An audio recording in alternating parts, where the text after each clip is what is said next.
Hello, and welcome to the last episode of the show for 2021. It's been a long week and a long year, and so much has happened within the last week. So grab your coffee and get ready because we're jumping right into everything that went on in Hollywood over this week and a recap of 2021. Here's what you missed this week.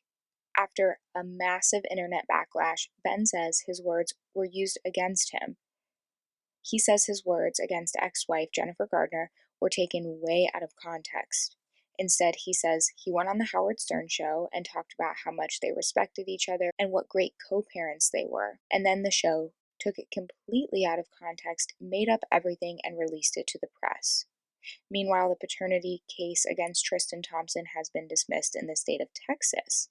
So this means that they only have a chance to settle in the state of California, which is exactly what he did not want. And the case is really heating up as the mother just released the first photo of this newborn baby, who, by the way, is so freaking cute. Speaking of babies, Chris Pratt and Katherine Schwarzenegger are expecting their second child together.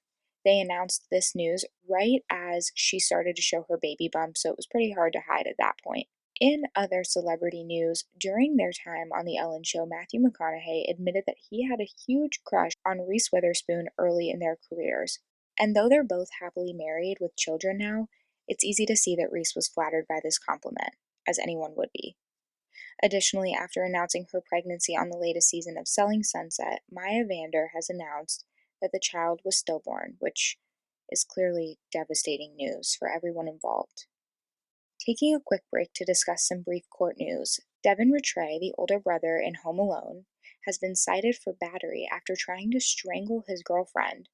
Also, rapper Fetty Wap was arrested in the Newark airport after being found with $1.5 million in cash, 16 kilos of coke, 2 kilos of heroin, fentanyl pills, pistols, handguns, and rifles. Are you kidding me? That is wild. And news we all know about, I'm sure by now, Josh Duggar, the 33-year-old who used to have a show about his life, has been found guilty on one count of each receiving and possessing pornography, punishable by up to 20 years in prison. This is disgusting because he's a father of literal children. Like, he has babies. So disgusting. Plus, a new wave of the hashtag #MeToo movement has started up as Sex and the City star Chris Noth had 3 women come forward saying that he assaulted them. And this news came right after he was booked to return on the show's reboot. And I want to go into more detail on this because I think it's really important, but I do want to give a trigger warning here, so skip ahead about a minute if you don't want to hear this. It is brutal. One of the women claimed that he assaulted her so violently that she actually had to go to the hospital and get stitches. The youngest of his victims to come forward was 18 at the time, and though he denies the claims, the show has pulled him from doing press at this time. His agency and sponsors like Peloton have dropped him. And Jeff Garlin has agreed to leave the Goldbergs after being accused of misconduct on set.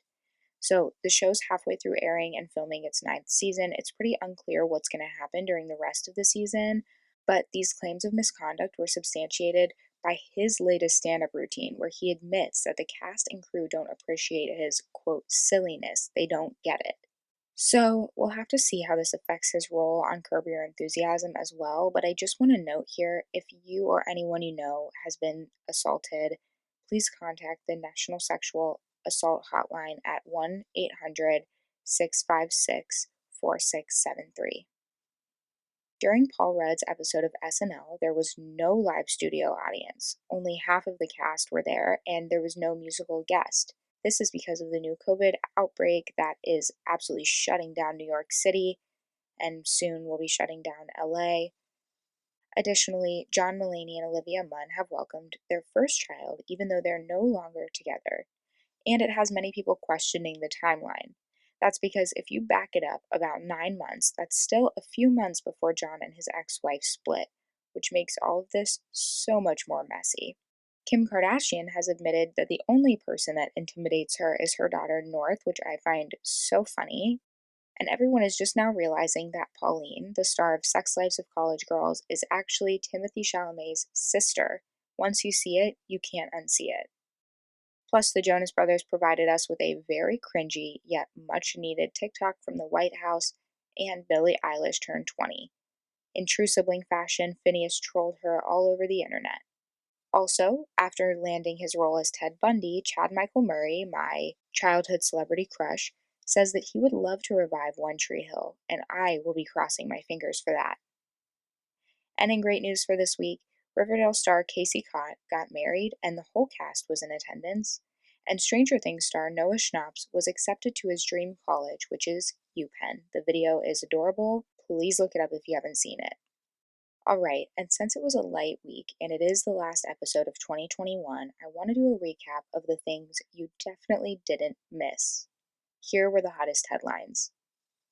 In music news, Disney Channel star Olivia Rodrigo blew up and was named Best Artist of the Year by the Rolling Stone.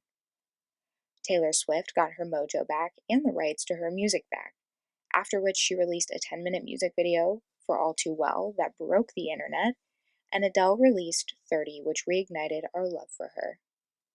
In couple news, Bennifer got back together, and honestly, I think we are so overhearing it. Maybe 2022, it will be a little quieter. Kim and Kanye split, Khloe and Tristan split, Kourtney and Travis got engaged, and Rihanna started dating ASAP and squashed baby rumors. Plus, Gwen and Blake got married.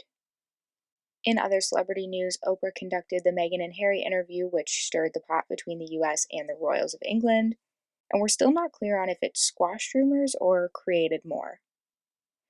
Pete Davidson somehow became the hottest guy in Hollywood, besides Paul Rudd, of course, and the Friends reunited, which brought joy to all of our households. In pop culture news, Peloton was taken over by Ryan Reynolds and became widely popular. Bernie became the biggest meme ever. Britney was freed from her conservatorship.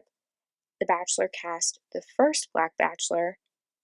Simone Biles dropped out of the Olympics, and DMX passed away. And in positive news, JoJo Siwa came out, Squid Game became the #1 show on Netflix worldwide, and Jamie Lee Curtis's daughter came out as trans. 2021 was a dark year for so many, which is totally understandable, but it's important to find and focus on the light in these dark times. This year, almost 9 billion COVID-19 vaccinations were administered. Scientists found out that cheese isn't actually bad for us. A human mind was connected to a computer. China eliminated malaria, saving many lives. Bee hotels were created to save our dying bee population. NASA made oxygen on Mars and entered the sun's atmosphere. Uber drivers were granted workers' rights in the UK. The Oscars had their most diverse year ever, and electric vehicles outsold diesel for the first time in Europe. So overall, renewable energy had a record year. And that, my friends, is a wrap on 2021. That's it for this year's headlines. Don't forget you can read more details on each by clicking the link in my show notes. If you see a headline you want covered or have thoughts on this week's, DM me on Instagram at Megan the Morning Podcast. And I'll be back in 2 weeks to catch you up on some 2022 pop culture news. Enjoy your New Year's, everyone.